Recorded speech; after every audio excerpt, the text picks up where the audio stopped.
Hi friends, I'm Yamini and welcome back to my astrology channel, The Saffron Box. So today in the series of understanding houses in Vedic Astrology, I shall be talking about the 8th house. The 8th house is, one among the Trik bhavas, okay? The others being the 6th and the 12th house. And this house is considered to be the most inauspicious among the Trik bhavas also. Most malefic house. And why so? Because the 8th house in Vedic astrology deals with the lifespan of a native, the lifespan, the death because of lifespan, and sudden events. Okay, so what is going to be your longevity? What is when does one meet his or her end? And what will be the nature of the death? Okay, all this is dealt with by the 8th house. And this is also, it has a direct impact upon our lives, because this also deals with everything which is hidden and sudden.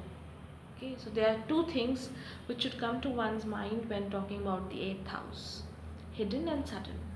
Why? Because it deals with hidden things like inheritance. Okay, so most of the times one is not aware one is not aware about the kind of inheritance they're going to get and when. So it's hidden and sudden. It also deals with someone else's life journey being coming to an end. Okay, and it deals with insurance. Okay, so after insurance also, when one is insured, someone else is getting benefited most of the times. Okay, that also again depends on someone's uh, lifespan getting over, right? So insurance, inheritance. It also deals with sudden losses and sudden gains also. It's not that the 8th house is only dealing with losses, it is dealing with gains also. And it also deals with your partner's money.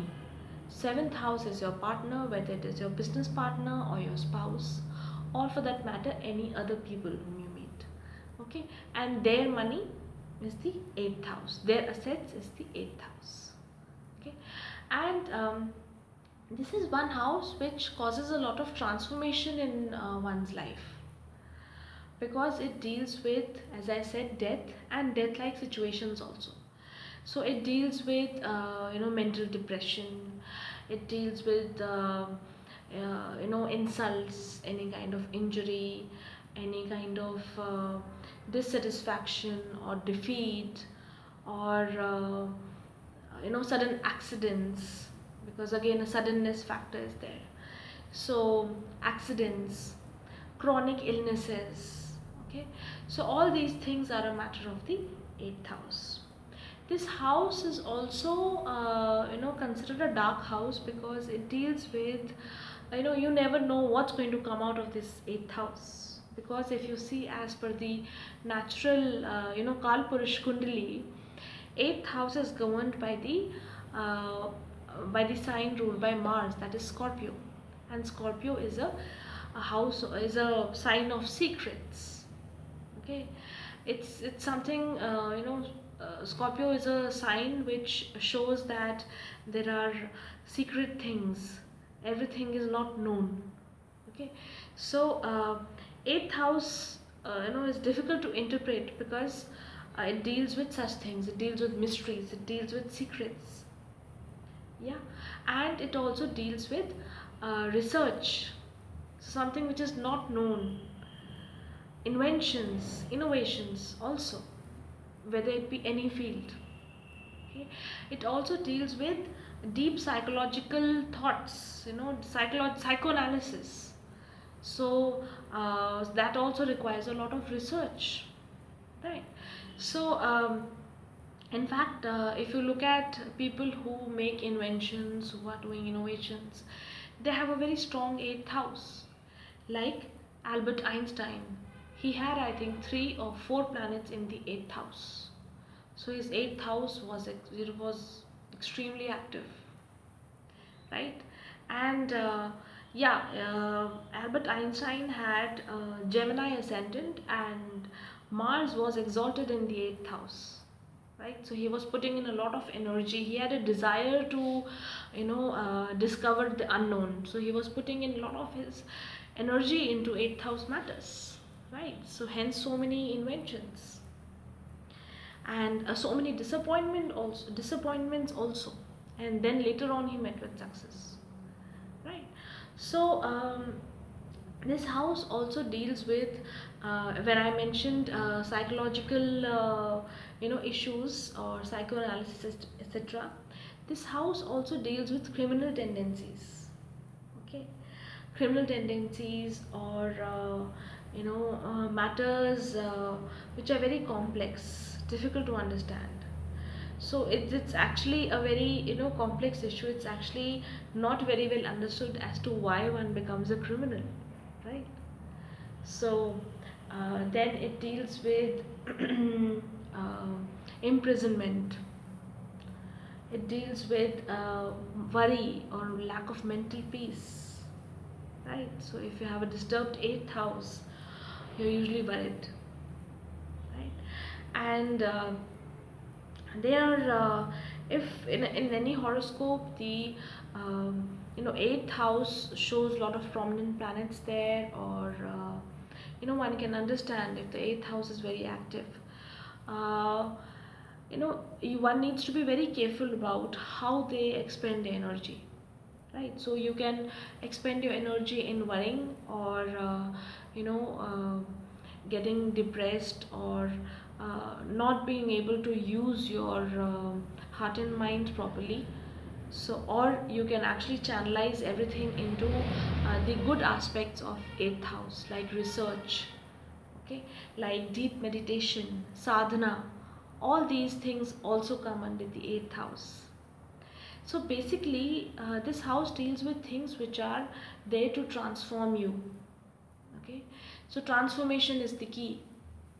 Deals with secrets. So once one, once somebody understands as to why something is happening, a secret is revealed. One undergoes some sort of a transformation. For that matter, even when someone meets with any sort of a bad situation, some sort of a punishment or injury, sometimes accidents, those are also life changing situations, life transforming situations for people, right? So the eighth house deals with all that. Okay, it also interestingly deals with addiction. So if someone has a problem with some sort of substance abuse or addiction, it's a eighth house issue. Yeah, and coming to the positive side of the eighth house, as I mentioned, one is sudden gains, inheritance, and this house also deals with higher learning, and higher learning of a very you know of metaphysical things. Okay, so deep spiritual practices one is able to take up if you have a strong eighth house. Okay, one is able to explore occult and hidden sciences, divine sciences. Now there are other planets and other houses also involved, but eighth house also has a role to play, right? Because all this is hidden, occult. Your the supernatural abilities, if one has, right? So it's all under the eighth house, and any sort of a research carried on in any sort of a subject, in any subject for that matter, is again the matter of the eighth house. And eighth house is actually again, as I said, dealing with hidden things. So it deals with mining. It deals with extracting things out of the earth also. So oils, metals, gemstones. Okay, all these things which come down from the core of the earth are again dealt with. They are all eighth house matters. And the purpose of basically the eighth house is to transform you, right? So uh, all in all, not a very inauspicious house as such. Depends on how are you utilizing your energy to finally how are you using your energy to study the 8th house as such, okay, and exploring the 8th house as such. Yeah. And coming to different planets in the 8th house, the sun here can tell you that there is a there might be some issues with the father, because sun is the natural significator of father, and the ninth house belongs to one's father, and from the 12th from the ninth, if the sun goes in the 12th from the ninth, that is the 8th house, there might be some issues with the father, okay, or there might be issues pertaining to inheritance or some legal issues, some delays, etc. Moon in the 8th house shows one's interest in research, in occult, in psychoanalysis. Okay, so one could be very secretive and possessive also, right? So it will absorb the qualities of Scorpio sign as such. Yeah. Mercury and Venus are good in the 8th house because they talk about wealth here. They are good for the wealth purpose. Okay. Um, Mars here uh, would give rise to Manglik dosha also, and it could show conflict with the partner's family, with the in-laws. Yeah. And then coming to Jupiter, again Jupiter, as I said, a benefic in a malefic house is not a good placement, right? And then coming to Saturn, Saturn is the significator of age. So Saturn is again, it shows that one would have a long life, depends on other placements as well, and it may not necessarily be a very healthy long life. One could be suffering from chronic illnesses in spite of having a long life. Okay. And Rahu and Ketu here again show some sort of a hidden element, could be one's interest. Rahu specifically could show that one is interested towards the occult, towards the metaphysical realm. Okay. Ketu again could show that one is not able to, it's Ketu again is Mars like, so it could show conflict with the in-laws or dissatisfaction from that side or problems with inheritance, etc. Yeah, so that is all about the 8th house, and do tap the bell icon if you like the video. You shall be getting regular notifications as soon as I upload one. Yeah, and see you in the next video when I'll be talking about the 9th house. Thank you.